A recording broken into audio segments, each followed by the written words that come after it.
Alors que la finale de la dernière Coupe du Monde a eu lieu il y a tout juste un an, des questions restent en suspens au sein des Bleus.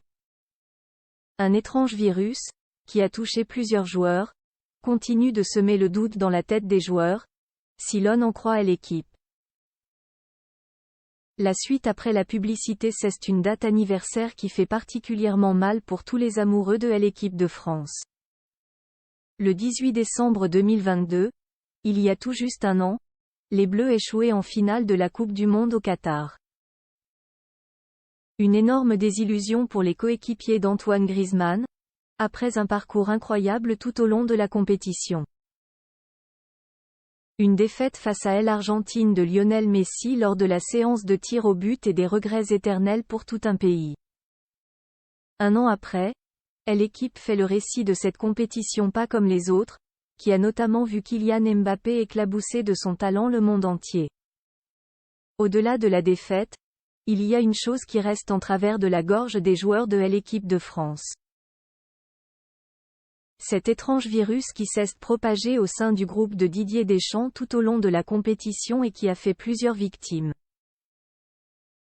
Lors de la finale, Adrien Rabiot était rincé, malade, blessé, comme le rappellent nos confrères, tout comme Raphaël Varane, également à bout de force durant la finale.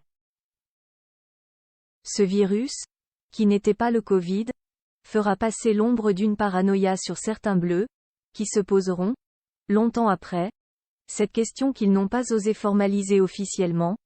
Pourquoi à ce moment de la compétition? Pourquoi seulement eux?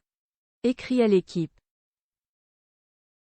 Le mystère reste entier, un virus dont n'ont pas beaucoup parlé les Bleus après la rencontre, probablement trop déçus par le résultat final. Le seul à avoir évoqué le sujet a été le sélectionneur, qui a bien voulu dire un mot là-dessus à l'issue de la rencontre. C'est l'ensemble du groupe qui a été soumis depuis un moment à une situation qu'on a essayé de gérer au mieux.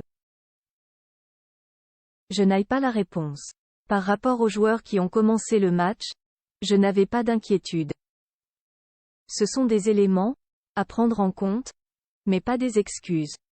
Des doutes et des soupçons, mais rien ne permet de penser qu'il s'agit d'un complot contre l'équipe de France.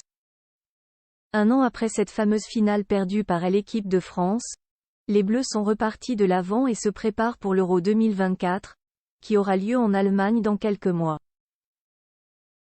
La suite après la publicité.